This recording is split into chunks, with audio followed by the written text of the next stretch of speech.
Well, Deb Murphy filed this story for Sierra Wave Media.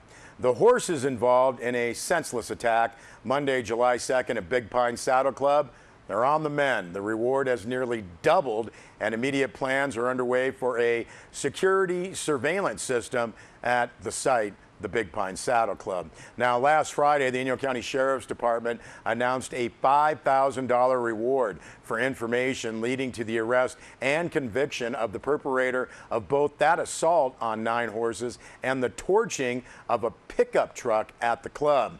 A club member has offered a $1,000 reward the day of the attack. Staff at Inyo County's Animal Control and individual contributions have boosted that total reward to close to $10,000. Now, the Big Pine Saddle Club's GoFundMe account has hit more than $6,000 of a $10,000 goal. The funds will be used to assist members with vet bills and to purchase and install a surveillance system and the infrastructure to operate that system. Big Pine Volunteer Fire Department has also contributed funds toward that end. The club is already initiating security measures. Now, the club, unlike private stables, provides a low-cost way to keep area residents' horses on leased land. The animals that were slashed are more pets than workhorses. Anyone who wants to see the reward grow can make contributions at Union Bank. Just ask for the Big Pine Saddle Club. Now, just as members were assuming last week's attack was an isolated incident, information came through on a similar attack on a horse that was pastured at Paha Lane in Bishop. Now, we also received information from the Inyo County Sheriff's Department that on Sunday, July 7th, at around 1:50 p.m., Inyo County Sheriff's deputies responded to a victim of an assault in Big Pine.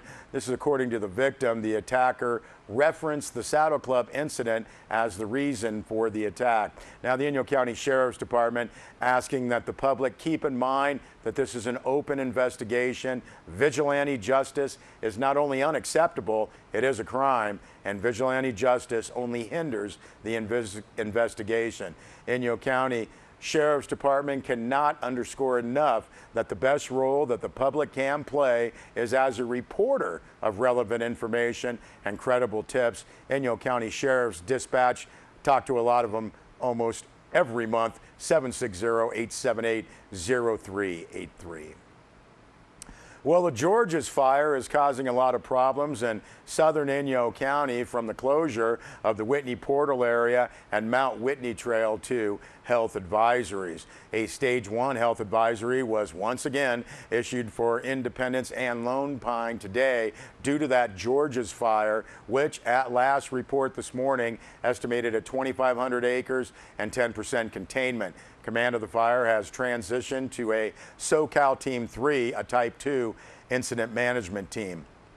Now, Monday night, fire behavior, according to a press release from the United States Forest Service, decreased when the winds died down. This was the opposite of what happened on Sunday. Crews used this opportunity to strengthen initial fire lines to improve containment. Now today, Tuesday, fire crews continue their focus on their suppression efforts on the southern flank of the fire because of concerns of the Whitney Portal area. Steep terrain, thick fuels are a challenge for the crews in this area. Those crews continue to improve fire line along the east and north flanks. Now the west flank is burning into steep, inaccessible terrain, and this area, the fire will eventually rock out as the fire reaches the granite cliffs and the absence of fuel. The fire is burning in sagebrush, but now transitioning to a pinyon juniper forest brush at a higher elevation.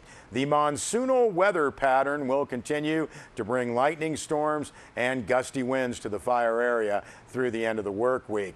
Whitney Portal area has been evacuated. This includes campgrounds, residents, as well as the Whitney Portal store. The Hogback and Whitney Portal roads closed. Additional road closures include Foothill Road and Moffett Ranch Road, as well as any other roads that enter the fire area. You are asked to please avoid that fire area for your safety and firefighters' safety. Now, hikers with permits for the Mount Whitney Trailhead and the Shepherd Pass Trailhead cannot begin their hikes yesterday and today into those trailheads. Hikers who picked up their permit to hike Mount Whitney in advance may not hike the trail. The National Recreation Trail from the Lone Pine Campground is also closed and may not be used as an alternative to get to Whitney Portal. Now, the Inyo National Forest also working with campers who hold reservations at Whitney Portal. The forest will reevaluate access to these areas on a daily basis based upon fire behavior and fire containment. However, the primary concerns are for the safety along the road and at Whitney Portal, and not the trail networks themselves. Hikers who exit at Whitney Portal that do not have a vehicle may call a shuttle service to arrange to be picked up. Shuttle services will only be assisting exiting hikers at this time as conditions permit. There are 611 personnel assigned to the incident, including 20 crews, 27 engines, 4 dozers, 5 helicopters, 3 air tankers, and 3 water tenders assigned to the incident. Now you can see the report on the people that will help hikers get out on our website, sierrawave.net.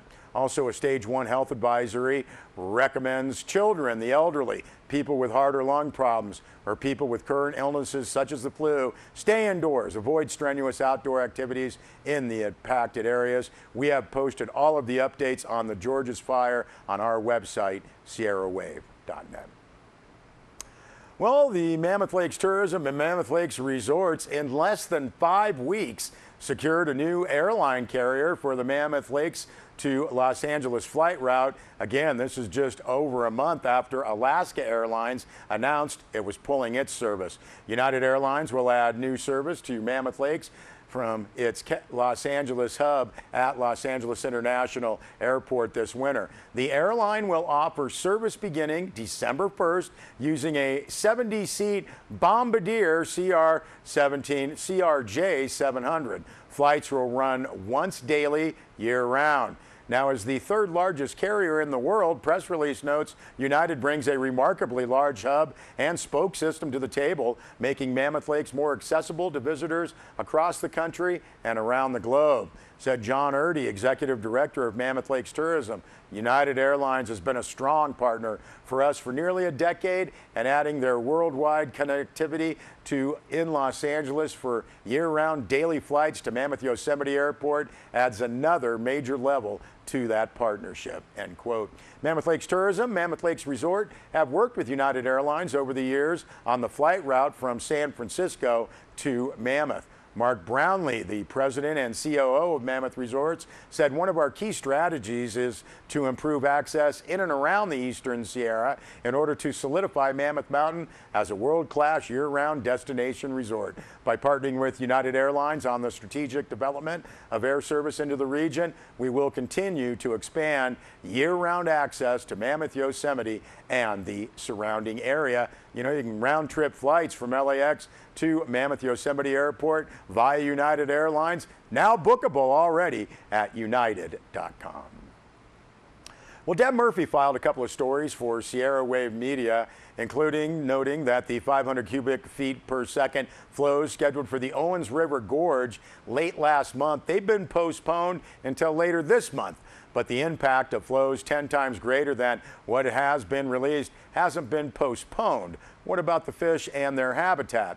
Now, according to California Fish and Wildlife biologist Steve Parmenter, the penstock between the middle and lower gorge power plants has to be dried up for safety reasons as the Los Angeles Department of Water and Power fixes a mechanical problem. All this precedes the construction of a flume scheduled for September to begin restoring flows in the length of the gorge. Now, Steve Parmenter is the go-to guy for trout in the gorge. He's been around since the litigation in 1991 that resulted 25 years later in putting water back in the once bone-dry gorge. Now, brown trout need 3 things, Parmenter said in an interview: cool, clean water, deep pools more than 3 feet, and gravel riffles, providing a smorgasbord of aquatic insects.